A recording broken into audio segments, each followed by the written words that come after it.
Magandang araw. Magandang araw sa ating lahat.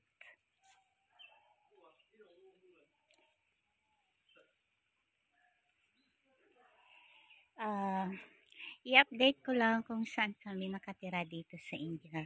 So, house tour tayo, home tour tayo ngayon. Ito yung gate. Makikita nyo dyan sa daan.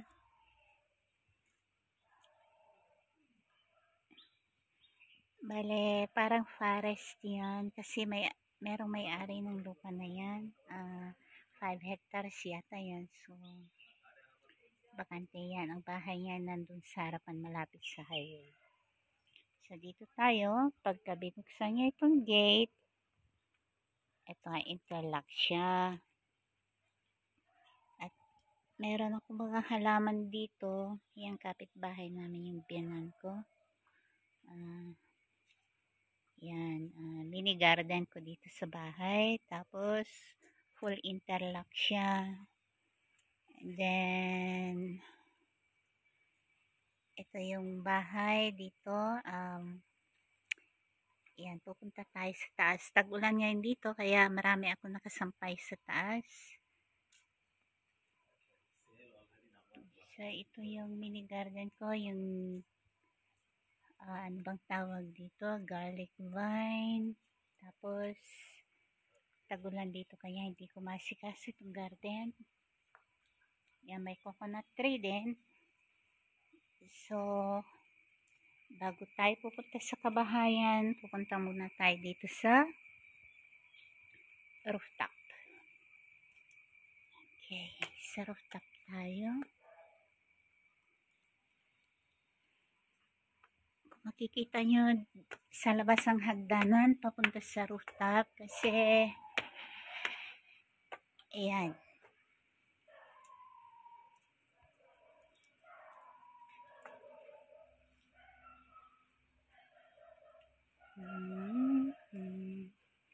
Okay.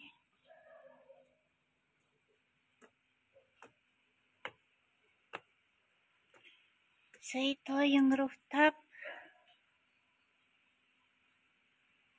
Shit siya kasi yun may tubig doon dahil sa ulan. Malakas ang ulan dito. Ayan po yung yung tank natin, yung tubig. Dekoryante yan. At saka, concrete siya kasi ready for first floor construction. Okay, so very spacious.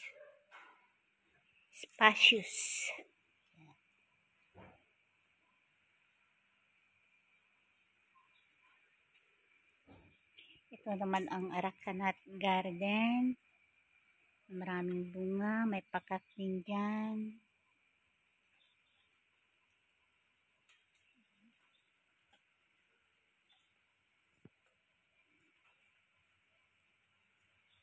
Ito ay drum, tangke para sa tubig.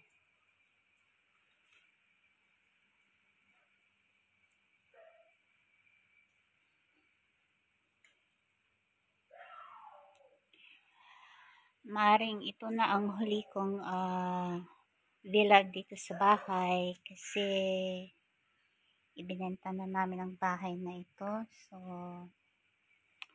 lilipat kami ng bahay. Magrarenta muna kami for the meantime habang hindi pa kami nakakakita ng properties.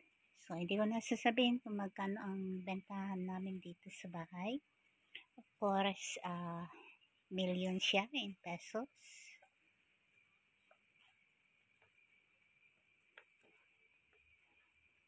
Okay, doon tayo sa baba. Tag-ulan ngayon dito, kaya 6 na buwan o kaya 5 buwan na umuulan dito. Ayan, may well doon. Hindi siya borewell. Well siya. Ito yung entrance. Okay, so ito yung sit out. Malaki ang sit out. Ito yung mini garden ko. So, buksan natin ito. Madilim, madilim.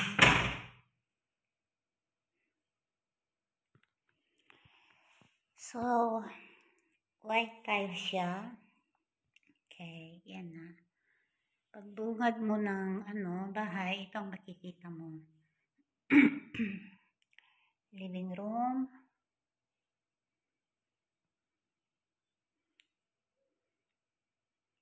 Kaya may storage siya doon sa taas.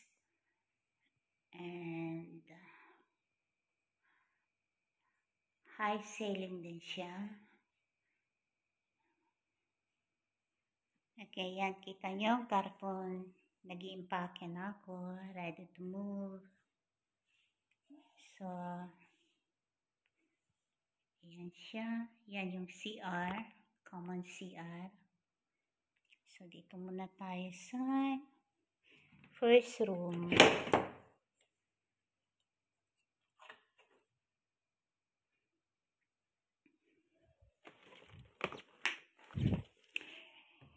Sa guest room, mga gamit ko ang makikita nyo. So, hindi gumagana yung malaking ilaw doon. So, dito, mga gamit ko lang talaga makikita nyo. Mga damit ko. Tapos, yung mga jewelries, accessories. Some shoes, mga ibang sapatos, nandiyan pa. Okay, so,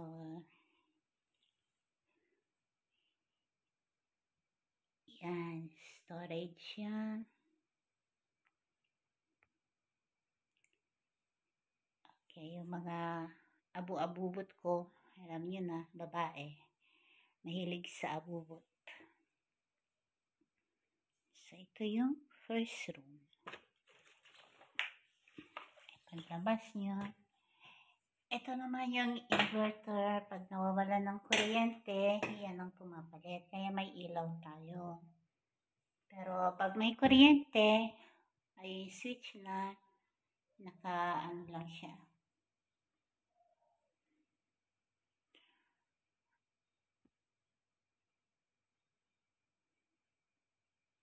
Naka-recharge lang siya.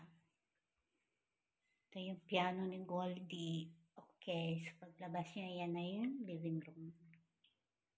Okay, dito tayo sa main toilet. Common toilet. Yan, itong dalawang kwarto, share sila sa toilet na ito. Okay? Pero, for toilet use lang to, hindi for bathroom.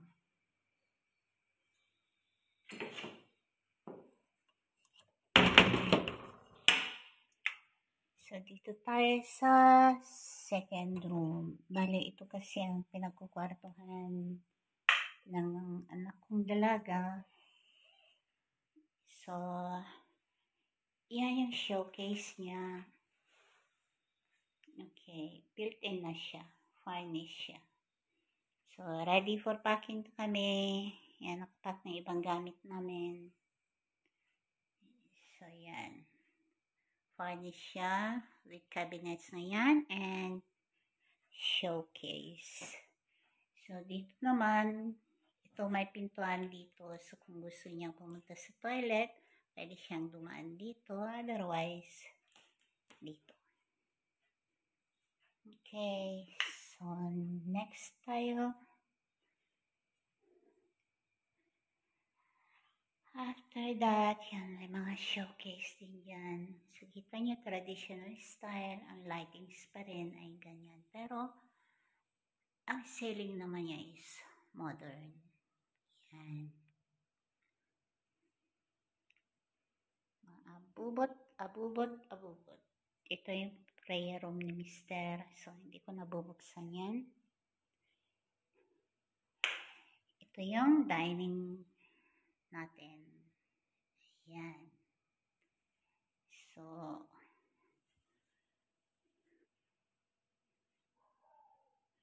pwedeng 8 chairs siya. Mas maganda yung maliit lang. 6 chairs siya. Yan. mahaba ang window. Kaya maganda. Yan ang back door. Tapos, dito naman, yung ref, ito ang indoor kitchen natin.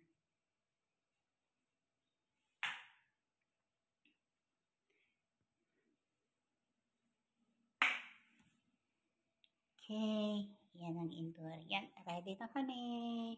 Magpapak pa kami.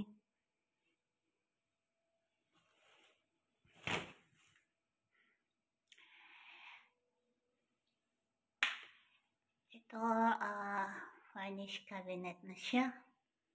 Tapos, lababo. Para hindi kami nagluluto dito sa loob. Doon lang sa labas, may outdoor kitchen. Mga abubot. Ayan. Red cabinet. Okay.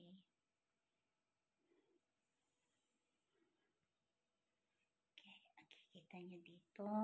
Yung mga abubot ko yan. So, kasi nag-iimpake kami, kaya yan, maluwag ang kanyang dishes cabinet. Maganda siya, yan. Kailangan i-impake ko pang mga ito. Sa kabila na impake ko na yan, almost empty na siya. Marami pa rin. Ito, meron siyang storage dyan. Okay, storage yan. Pwedeng itago dyan mga maleta, malalaking mga gamit. Okay, so doon ang dining. Ito ang indoor kitchen. So, prayer room, yung living room. Ito naman yung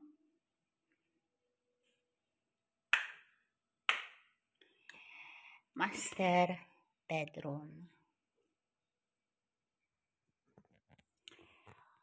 Isa lang ang kulay ng tiles dito. White pa rin, of course, saka white wall. Spacious siya. King size bedroom. King size bed pala. Or king size bedroom, king size bed. Furnished cabinet. Marami kang may lalagay ng mga damit dyan. Okay, so ito yung dresser ko na rin. At saka okay, mga bubot ko as usual.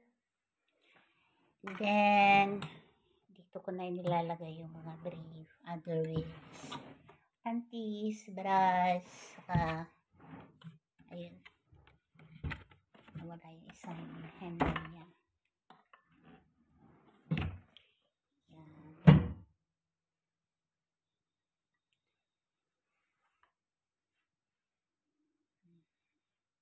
Tapos yun ang sariling toilet ng master bedroom. So kung nakikita nyo, yan yung mga cabinet. Yan, puro damit yan. Marami kang mailalagay na mga gamit dito. Yan, katulad yan. Akin to, itong side na ito, mga damit ko. Itong side na ito, mga damit ni Mr. Pero, kukunti lang din yung mga damit niya, kaya ino-ocupak pa rin yung ibang ito, mga marami. Tsaka doon, ayan, inalis ko na yung mga unan, mga blanket, ang laman niya, inalis ko na siya. Nilagay ko na sa karton. Okay, so, itong master bedroom ng bahay na ito. So, dito tayo ngayon sa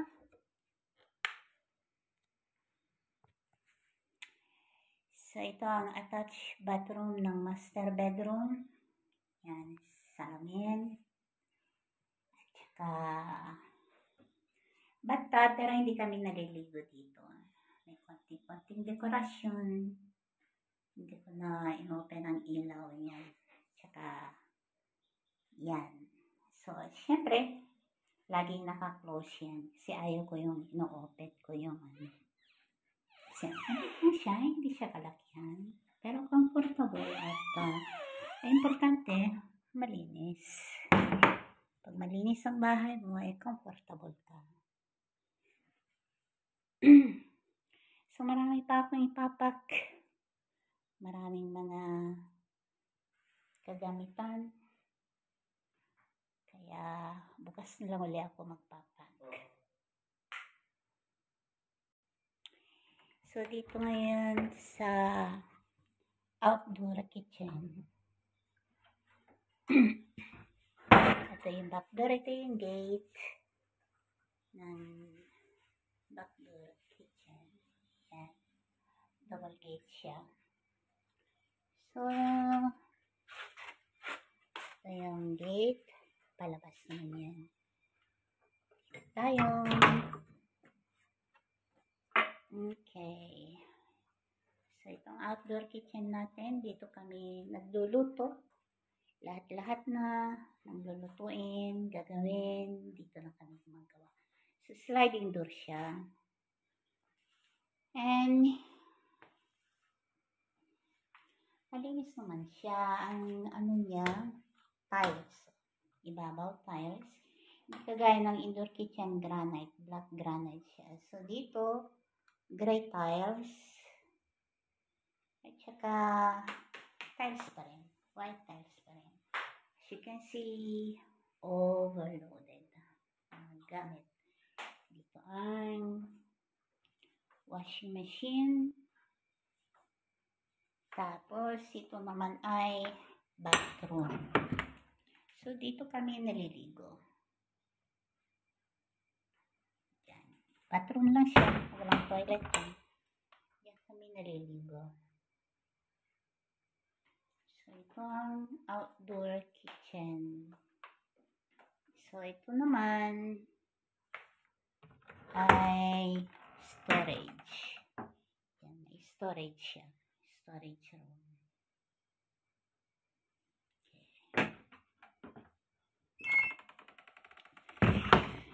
So, alam ko magiging masaya ang bagong may-ari ng bahay. Nabili na nila. So, kailangan na nila. So, paglabas mo ng kitchen, yan, buksan mo itong gate. Yan yung mga pusa namin. Bye-bye. Okay. So, yan na. Interlock. Yan yung ano, yung well. Okay. And, so, hindi na ako gaano lalabas doon kasi maulan. Ayan yung aking mga plants in the garden. So, dadalhin ko lahat yan. Yung aking mga plants na yan. Pinaghirapan ko din yan. Yung mga iba binili ko. So, dadalhin ko. Hindi sila kasama na ibinenta. Okay? Hindi sila kasama. So, dadalhin ko sila. So, yan ang update natin dito sa kung saan kami nakatira. Kung saan ako nakatira dito sa India.